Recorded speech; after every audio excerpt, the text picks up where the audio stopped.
Hey, and welcome to You Better Believe It, your clubhouse on the internet, or your internet clubhouse. Either one. How's that? It's good. All right, buddy, let's dig into the news, eh?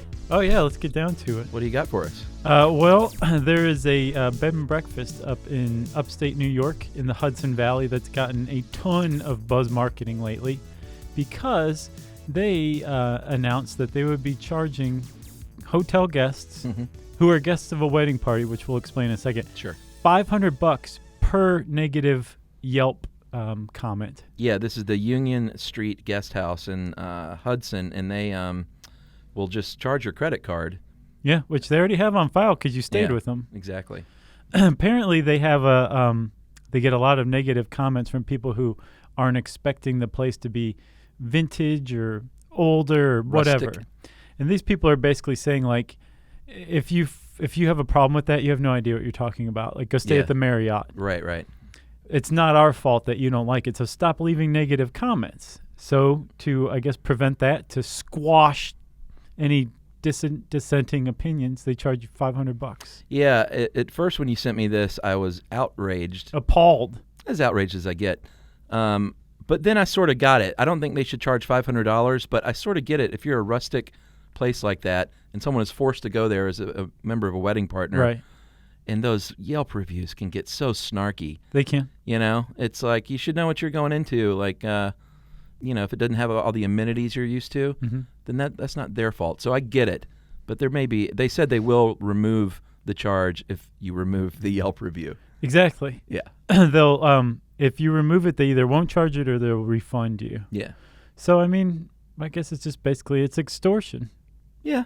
Plain and simple. So you say a big no to that one? I really can. I mean, it's their right. Right. People also have the right not to stay there. And we should say also, this just applies to members of wedding parties. Right. If you're just a regular guest or whatever and you leave a negative comment on Yelp or whatever, that this doesn't apply. Yeah, I sort of get it, though, you know. If they have a ton of negative reviews from people forced to go there expecting some super fancy place, then that hurts their biz. So I say up with fraudulent charges. So, Chuck, we should say there is a bit of an update. They supposedly now, after just like a day or so, have taken this down and are playing it off. Like, we didn't mean that. Oh, right. But, yeah, we'll see. Live updating. I like that. So you found this other thing that a woman found Ikea bags stuffed with 80 human skeletons. Yeah. And where is this? Sweden. So it was appropriate that they were Ikea bags. Oh, well, that makes sense. You know the big, giant blue ones that are like indestructible? Yeah, I use those for all kinds of things. Yeah, there's several of them this woman found in a church basement under a tarp. And she pulled the tarp back and got the scare of her life. Yeah. There's mostly long bones and skulls. And so she started looking into it because she was, traumatized? What is this? These are people's remains. This is a church. They should be buried in the churchyard. Sure. Well, apparently the church had dug up these bones as far back as 2009. Yeah. To make way for a wheelchair ramp. Right. And rather than rebury them, they've just been sitting there in storage in these Ikea bags. Yeah, although they denied storing the bones in the bags, but then admitted, quote, it sounded like an efficient storage technique.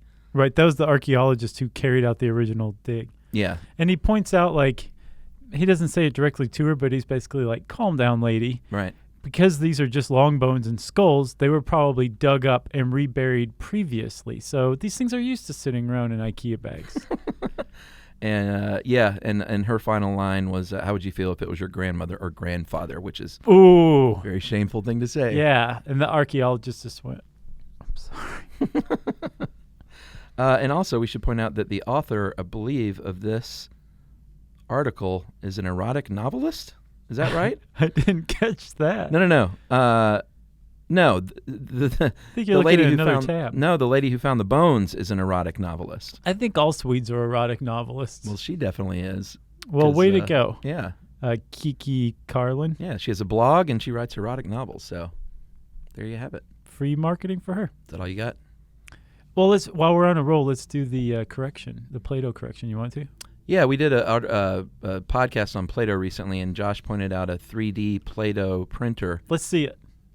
The thing is beautiful. I want that thing. Well, apparently it was an April Fool's joke. By ThinkGeek. Yeah. But apparently it is also in the works because it went over so well, because you click on buy it now, and that's when it comes up that it's a joke. But I think so many people clicked it, they went, we may be onto something. Exactly. And it's kind of exquisite that we got taken on that, on the Play-Doh 3D printing thing, because we got everybody with an April Fool's joke on our 3D printing episode. Hey, how about that? Yeah. Serendipity. There you have it. We were wrong, but we may be proven right ultimately. That's right. Yeah. All right, we're going to dive back into the internet, and thanks for watching You Better Believe It this week.